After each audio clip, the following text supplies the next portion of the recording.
Style. Style is the answer to everything. A fresh way to approach a dull or dangerous thing. To do a dangerous thing with style is what I call art.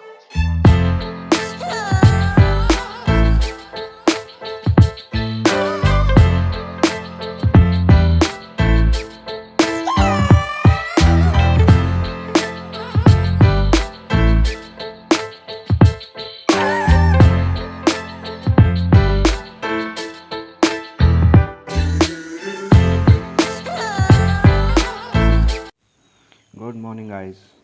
अभी हम पहुंच चुके हैं पाताल भुवनेश्वर।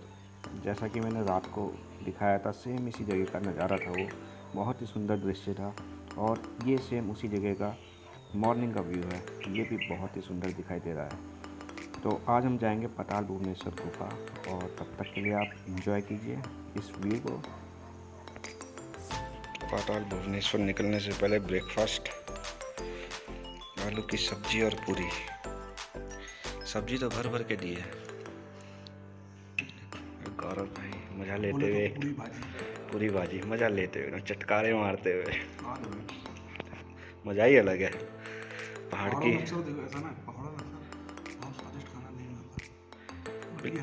सौभाग्य है कि हम जहाँ रुके हैं अच्छा खाना मिला है और बिल्कुल सिंपल खाना मिलता है। अच्छा मिला है। ये फायदा है मानसून में आने, भीड़ ही नहीं, कम लोग, आराम से, खातिरदारी भी अच्छी।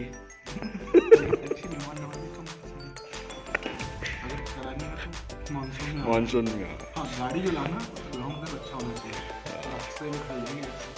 चलो हम भी करते हैं अब पेट पूजा।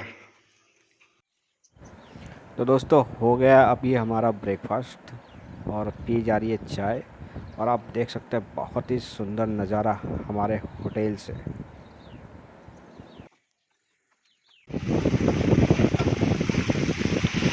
पूरी रोडों की ऐसी हालत है भाई, आर्थिक स्थिति, माली हालत कुछ ठीक नहीं है। पुश्ते ही पुश्ते बन रहे हैं सारी जगह।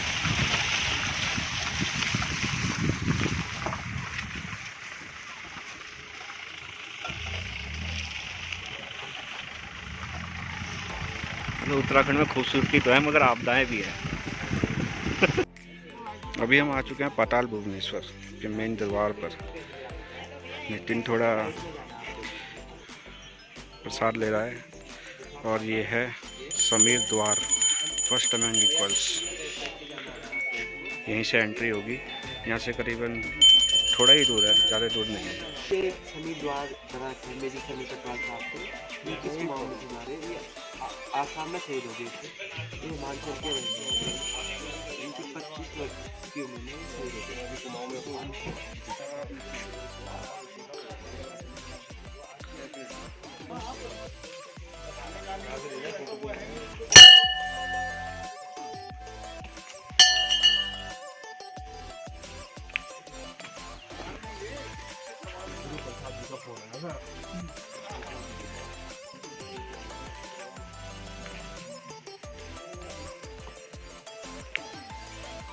अद्भुत नज़ारा।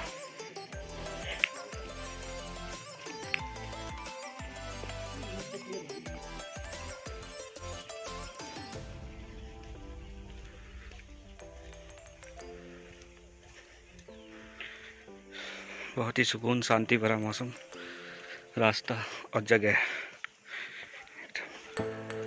और ये पाताल भुवनेश्वर का बताया गया है। पाताल भुवनेश्वर भगवान शिव का भूमिगत मंदिर परिसर का अनावरण मानव जाति की सहायता करने के लिए अद्वितीय मार्ग है। समुद्र तल से 1350 मीटर की ऊंचाई पर स्थित पाताल भुवनेश्वर गुफा में स्थित एक मंदिर है। यह गुफा के द्वार से 160 मीटर लंबी और 90 फीट गहरी है।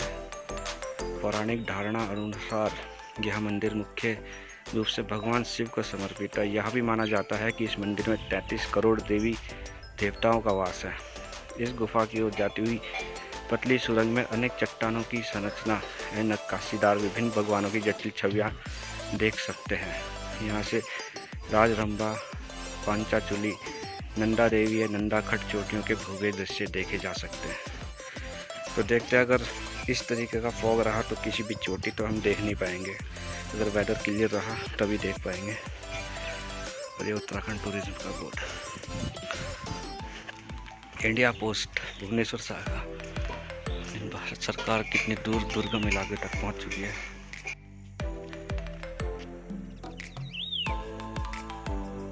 कितने ऊंचे ऊंचे देवदार के पेड़। प्रोहिबिटेड एरिया, प्रतिषिद्ध क्षेत्र 100 metre. Archaeological survey of India. तो मंदिर के मुख्य द्वार पर हम पहुंच चुके हैं, जो कि जहां से हमने गाड़ी खरीद की थी वहां से समीप द्वार से 200 से 250 मीटर है। ज़्यादा कोई चढ़ाई का नहीं है रास्ता, नॉर्मल रास्ता है। ओम नमः शिवाय। अभी हम पहुंच चुके हैं पाताल भुवनेश्वर के मेन द्वार पर।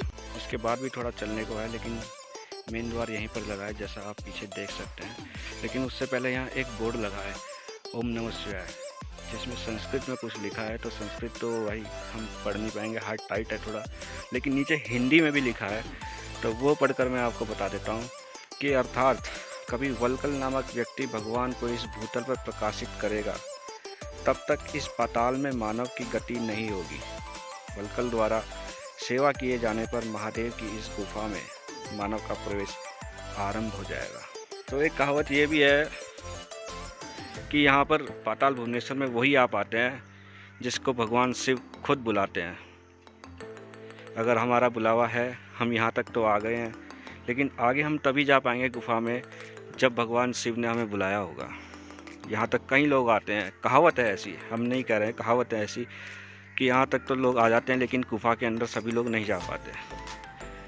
अब इसका मतलब ये नहीं है कि गुफा के दरवाजे बंद हो जाते हैं, कुछ हो जाते हैं, लेकिन गुफा काफ़ी संकरी है, सारे लोग नहीं जा पाते वहाँ पर। तो अभी हम मुख्य द्वार पर पहुँच चुके हैं। यहाँ से आगे वीडियोग्राफी या किसी भी तरह का फ़ोन ले जाने की परमिशन नहीं है। फ़ोन यहाँ पर आप मेरे पीछे देख रहे हैं, इस जगह पर यहाँ पर जमा हो जाएंगे। एक गौरव जमा करवा रहा है, इसके आगे नितिन है, नितिन भी अपना फ़ोन जमा करा रहा है। उसके बाद मैं भी फ़ोन जमा करा दूँगा, और शिव ने हमें बुलाया है या नहीं बुलाया उसके बाद देखते हैं, बताते हैं आपको। जय हिंद, जय भारत।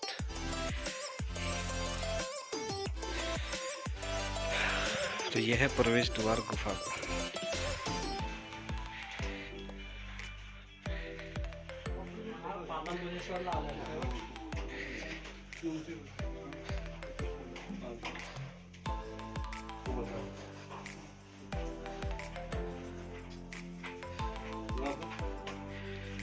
कुछ इस तरीके से देख सकते हैं। यहाँ नीचे 160 मीटर नीचे, 90 फुट नीचे और 160 मीटर लंबी है। अभी हम यहाँ से आए हैं, आप इसी तरीके से देख सकते हैं। मैंने क्यों कहा था कि जिसे शिव बुलाते हैं वही यहाँ आ पाते हैं, यही वजह है। हर कोई नहीं जा सकता, बिल्कुल एकदम खड़ी चढ़ाई है, जंजीर पकड़ के जा सकते हैं। कुछ लोग तो वापस ही आ जाते हैं। नीचे इतनी ऑक्सीजन कम है कि दीवा भी नहीं जल पा रहा है। के अंदर है क्या यहाँ पर? ये तो जो है भगवान शंकर जी का भूमिगत मंदिर है। इसका पुराणों में जिक्र आता है, स्कंद पुराण के मानस खंड में इस जगह का वर्णन है। ऋषियों की तपस्थली ये मानी गई है। यहाँ से ज़मीन से जो है 85 सीढ़ी नीचे है ये, 90 फीट गहराई है इस गुफा की, 130 मीटर लंबी है जी जी। जिसमें सर्वप्रथम शेषनाग जी के दर्शन किए जाते हैं। ऊपर से सारी पृथ्वी उनके ऊपर धारण किए हुए जी जी जी। शेषनाग जी ने मुंह खोला अपना, वहाँ से प्रवेश होता है। हवन कुंड है, तक्षत वासुकी नाग है। उससे आगे जाने के बाद शेषनाग की रीढ़ की हड्डियाँ हैं। उससे फिर चंद आगे बढ़ने के बाद जो है आदि गणेश हैं। बताया गया कि गणेश जी का सिर इसी पाताल के अंदर ट्रांसप्लांट हुआ था। ऐसा जिक्र आता है पुराणों में, इस जगह का। तो उसके ऊपर से सहस्त्रदल कमल का फूल है, जिससे उनको जीवित रखा गया जब तक कि हाथी का सिर उसमें नहीं जुड़ा। ऐसा जिक्र आता है। जी जी। हमारे जो 4 धाम हैं, शास्त्रों के अनुसार उन 4 धामों के दर्शन इस पाताल के अंदर आज भी विद्यमान है। केदारनाथ जी का शिवलिंग है, बगल में बद्री पंचायत है, अमरनाथ है, जगन्नाथपुरी का मार्ग है। अंदर ही अंदर इस गुफा का लिंक जो है कैलाश तक बताया, ये मान्यता ऐसी है जी। लेकिन कलयुग में आम व्यक्ति उन गुफाओं में नहीं जा सकता। उससे कुछ आगे बढ़ने के बाद काल भैरव की जीवा है, जिन्होंने अपना मुंह खोला है, जीव लटकाई है। जी जी। कहते हैं कि जो उनके मुंह से पूंछ तक निकल जाएगा उसका दोबारा जन्म नहीं होगा। अच्छा, पुनर्जन्म नहीं होगा। जी हाँ, मोक्ष की प्राप्ति हो मोक्ष की प्राप्ति जी, हो जी, जाएगी। जी। लेकिन आगे का रास्ता जो है अत्यंत तंग है, उसमें जी। आदमी जा नहीं सकता है। इसमें बंद भी किया होगा शायद। हाँ जी हाँ। अच्छा, और अच्छा। बगल में जो है भगवान शंकर जी की झोली है, आसन है भगवान शंकर जी अच्छा, का। अच्छा। माँ पाताल की देवी हैं। जी, जी, जी। उससे आगे जाने के बाद 4 दरवाजे हैं जो अपनी अपनी कलाओं से युक्त हैं। जी, जी। प्रथम पाप द्वार है, उसका वर्णन है कि त्रेता युग के तत्पश्चात वो दरवाजा बंद हुआ। जी, दूसरा दरवाजा धर्म का है जो कलयुग के लिए खुला है, हर कोई आदमी वहाँ से प्रवेश करता है। जी। तीसरा रण द्वार जो महाभारत की युद्ध के तत्पश्चात बंद हुआ। चौथा मोक्ष का दरवाजा है जहाँ से हम पूरे पाताल का आगे आनंद लेते हैं। जी, जी, जी। उससे आगे जाने के बाद विशाल मैदान है, उस मैदान के बीच में जो है कल्प वृक्ष है कल्प वृक्ष है। और उसके बगल में जो है कदलीवन की गुफा है। जी। उसमें बताया गया कि हनुमान जी का रहने का स्थान था अच्छा। और ऋषियों ने हजारों वर्षों तक उन कंदराओं में बैठ के तपस्या की। जी, जी। तो वो कंदराएं जो है अंदर बनी है, मार्कंडेश्वर ऋषि, भृगु ऋषि, कपिल ऋषि, सारे ऋषियों ने इस जगह को सिद्ध किया है सिद्ध किया भुवनेश्वर है। को। जी, जी। उससे नीचे जाने के बाद जो है दूध की धारा है और जमीन में जो है ब्रह्मा जी का सिर है। उसका पुराण में जिक्र है कि उस स्थान पर जो है हम लोग अपने पितरों का जो है पिंडदान दे सकते हैं। अच्छा, अच्छा। उससे नीचे जाने के बाद सप्त जल कुंड हैं, वो अपनी अपनी कलाओं से युक्त हैं। उसका पुराण में वर्णन है जी, कि उस जल को जो है उसमें से देवता अमृत ग्रहण करते थे, वो अमृत कुंड थे। जी, जी। तो एक बार क्या हुआ, हंस को उसका पहरेदार रखा गया ताकि कोई अमृत को जूठा न करे, लेकिन एक दिन हंस ने ही उसको जूठा कर दिया। अच्छा। तो उनको श्राप दिया गया कि तुम्हारी गर्दन जो है उल्टी रहेगी, इसलिए टेढ़ी गर्दन है हंस की। और उसी के बगल में भगवान शंकर जी की जटाएं हैं और उसमें जो है भागीरथी गंगा बह रही है। उस समय का जिक्र है जिस समय राजा सगर के सारे पुत्र मर गए थे। राजा भगीरथ ने भगवान शिव की तपस्या की, तब ज़्यादा वेग पानी का पृथ्वी में हुआ तो उन्होंने पूरी गंगा को अपने जटाओं में समेट के पाताल में डाल दिया। वही जिक्र है जो आपने प्रत्यक्ष रूप में आज देखा। जी, जी, जी। उनके नीचे 33 कोटि प्रकार के देवी देवता हैं जो भगवान की आराधना में वहाँ पर लीन है। जी, जी। बीच में नर्मदेश्वर महादेव का शिवलिंग है, बोलते हैं उसमें जल कितना भी डालो उसको सोख लेते हो। जी, जी। उनके बीच में एक कुंड है जिसको विश्वकर्मा जी ने बनाया। जी, जी। हाथ सामने उनका है विश्वकर्मा जी का। उससे आगे जाने के बाद जो है ताम्र शक्ति से बना हुआ शिवलिंग है जो पूजा का स्थान है, वही भुवनेश्वर नाम से जाने जाते हैं। उसमें जो तांबे की प्लेट है, आदिगुरु शंकराचार्य जी ने कलयुग में जब प्रथम बार यात्रा शुरू की उन्होंने उत्तराखंड की, तो उनका पहला पड़ाव जो है जागेश्वर रहा, दूसरा गंगोलीहाट महाकाली मंदिर रहा, तीसरा पड़ाव पाताल भुवनेश्वर रहा। तो पाताल में जब वो पहुंचे तो उन्होंने उसको तांबे के मेटल से क्लिंग कर दिया। जी। उसका बीच का पार्ट जो है वो नेचुरल है, ब्रह्मा विष्णु महेश है उसमें। ऊपर से भगवान शंकर जी की जटा है, उससे एवरेल जलधारा उनके ऊपर गिरती है, ब्रह्मा जी के ऊपर भी, विष्णु जी के ऊपर भी, शंकर जी के जी, ऊपर जी, भी। जी। उसी से ऊपर जाने का फिर एक मार्ग है, काशी वाला मार्ग बताया गया है। उसका भी पुराण में जिक्र आता है, लेकिन कलयुग का आम व्यक्ति उसमें जा नहीं सकता। उससे ऊपर जाने के बाद 5 पांडव और शिव पार्वती हैं। अच्छा। लेकिन वो अभी ऑक्सीजन की कमी है उसमें, उसको 1 महीना खोलते हैं हम मार्च के टाइम में, जब मार्च का महीना आता है। जी, जी। क्योंकि तब ऑक्सीजन अवेलेबल रहती है। जी, जी। वहाँ पर 5 पांडव शिव पार्वती हैं जिनने शंकर जी के साथ चौपड़ खेला। वहीं से कैलाश मानसरोवर की गुफा है और स्वर्गारोहण बद्रीनाथ की गुफा है। अच्छा, अच्छा। जिससे युधिष्ठिर को स्वर्ग में भेजा गया था। जी, जी, जी। तो वहाँ से फिर हमारी वापसी होती है, हम सीधे आते हैं विशाल मंच के ऊपर। जी, जी। वहाँ पर पूरी पृथ्वी है, उसके ऊपर 4 युग है। जी। सबसे बड़ा लिंग जो है कलयुग का है। जी। उसके पीछे सतयुग है, ऊपर त्रेता है, नीचे द्वापर है। जी, जी। तो उसका पौराणिक उल्लेख है कि कलयुग जिस दिन अपने समांतर माध्य के ऊपर ब्रह्मांड को छू लेगा तो उस दिन सृष्टि का अंत हो जाएगा। सृष्टि का अंत हो जाएगा। तो इससे ऐसा प्रतीत होता है कि सृष्टि की संरचना ही भगवान ने इस पाताल के अंदर की ही होगी। अच्छा, उसी के प्रतिबिंब हैं। हाँ, उसी के ये प्रतिबिंब है और इसी को जो है पृथ्वी के रूप में उतार दिया जिसमें आज हम जी रहे हैं। जी, जी। मेरा मानना तो ये है। जैसे मतलब साइंस से मॉडल बनते हैं। हाँ जी, हाँ जी। दर्शन होता है वो तो इस वही एक तरीके से मॉडल आप मान लीजिए इसको। इसके अंदर तैयार ड्राफ्ट पूरा यहीं तैयार हुआ। तो ऐसा उसका वर्णन है। अभी तो कलयुग की एज बहुत लंबी बताएगी, हो सकता है सीधे भी उसको छू ले, समय लेके भी छुए। जी, जी, जी। उसके अंदर फिर गुफा है, आपके सेतु बंदर रामेश्वरम तक उसका लिंक बताया गया है। जी, जी। लेकिन कलयुग में हम व्यक्ति वहाँ जा नहीं सकते हैं। जी, जी। वहाँ से हम फिर उसी स्थान पर आ जाते हैं जहाँ सीढ़ियाँ बाहर से अंदर की ओर आती हैं। जी।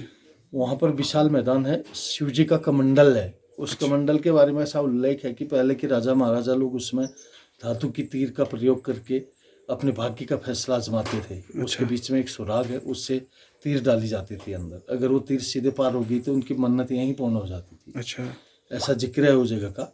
तो उससे आगे जाने के बाद जो है ऐरावत हाथी हैं। हाथी का मस्तक है, दांत है उनके, उनके पैर हैं जी। 1000 पैर एरावत हाथी के थे जी, जो जी। पाताल में पूरे दर्शाए गए हैं। जी जी जी। वहीं पर हमारी पाताल की यात्रा संपूर्ण होती है। तो इस गुफा का जो सर्वप्रथम श्रेय मिला राजा ऋतुपर्ण, रामचंद्र जी के वंशज में राजा ऋतुपर्ण हुए जी त्रेता युग में। जी। उन्होंने सबसे पहले इस गुफा को खोजा। इसका मतलब गुफा सतयुग की बनी है, सतयुग की है, क्योंकि त्रेता में तो इसकी खोज पहली हुई खोज हुई। है। उसके बाद फिर क्या हुआ, द्वापर में इस गुफा में पांडव आए। पांडवों ने शंकर जी के साथ चौपड़ खेला, तो द्वापर में इस गुफा को पांडवों ने खोजा। हाँ। उसके बाद कलयुग में आदिगुरु शंकराचार्य जी यहाँ आए। जी जी। तो उन्होंने जो है ताम्र शिवलिंग को उन्होंने ढका, आदिगुरु शंकराचार्य जी ने। वो ढका गया है। हाँ जी हाँ, तब से पूजा का कार्यक्रम चला। जी।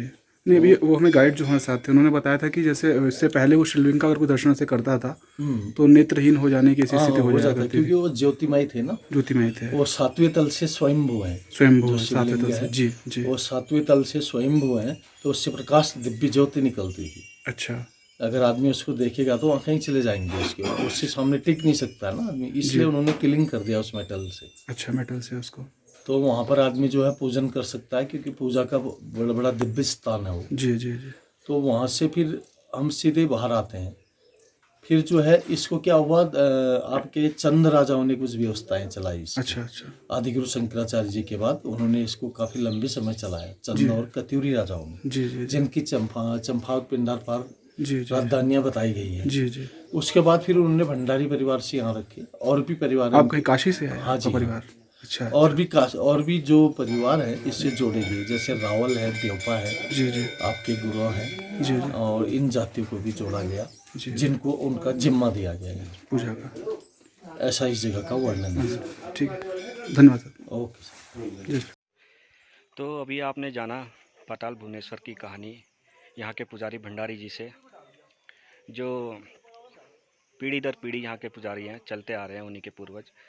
तो सार में एक ही बात है यहाँ पे कि पूरी सतयुग, कलयुग, द्वापर, त्रेता, जितने भी युग अभी तक हुए हैं सबका ड्राफ्ट यहीं पर तैयार हुआ है। मतलब पूरी सृष्टि जितनी चल रही है यहीं पर ड्राफ्ट हुआ है सब चीज़, एक तरह से ड्राफ्ट ही कह सकते हैं हम उसको। और उसी के अकॉर्डिंग चल रहा है यहाँ पर जो भी है। अंदर से बहुत ही बढ़िया लग रहा है। अगर यहाँ आएँ तो वीडियोग्राफी परमिटेड नहीं है। अगर आपको वीडियोग्राफी करनी है तो उसके लिए परमिशन आपको देहरादून डीएम ऑफिस या आर्कोलॉजिकल सर्वे ऑफ इंडिया से लेनी पड़ेगी, तभी आप यहाँ पर वीडियोग्राफी या फोटोग्राफी कर पाएंगे। और मतलब मैं शब्दों में बयान नहीं कर सकता कि अंदर जाके कितना खूबसूरत नज़ारा है, क्या है। मतलब हम बस फील कर सकते हैं चीज़ को, दिखा नहीं सकते। अगर हम वीडियो में दिखाएंगे भी, हम भी परमिशन लेके आ जाए और वीडियो बनाए या दिखाए भी, तो मतलब वो फील आएगा ही नहीं वहाँ का, जो आप फील कर पाओगे। मतलब एकदम लगेगा कि अभी आप सतयुग में पहुँच गए, फिर त्रेता युग में आए, फिर द्वापर युग में आए, अब कलयुग चल रहा है, कलयुग में आ गए। तो सृष्टि का अंत कैसे होगा, शुरुआत कहाँ से हुई थी, वो सब यहाँ पर दिखाया गया है और बताया गया है अच्छे से। आप भी ज़रूर आइए पाताल भुवनेश्वर, बहुत ही बेहतरीन जगह है। शायद ही इससे अच्छी जगह या गुफा आपने पहले कहीं देखी हो या देख पाओगे, मैं नहीं मानता। तो इस ब्लॉग की यहीं समाप्ति करते हैं पाताल भुवनेश्वर की। अब हम अपनी अगली डेस्टिनेशन चलेंगे जो है मुनस्यारी। देखते हैं, अब निकलते हैं मुनस्यारी के लिए, कब तक पहुंचते हैं। तब तक के लिए बाय बाय, नमस्कार दोस्तों।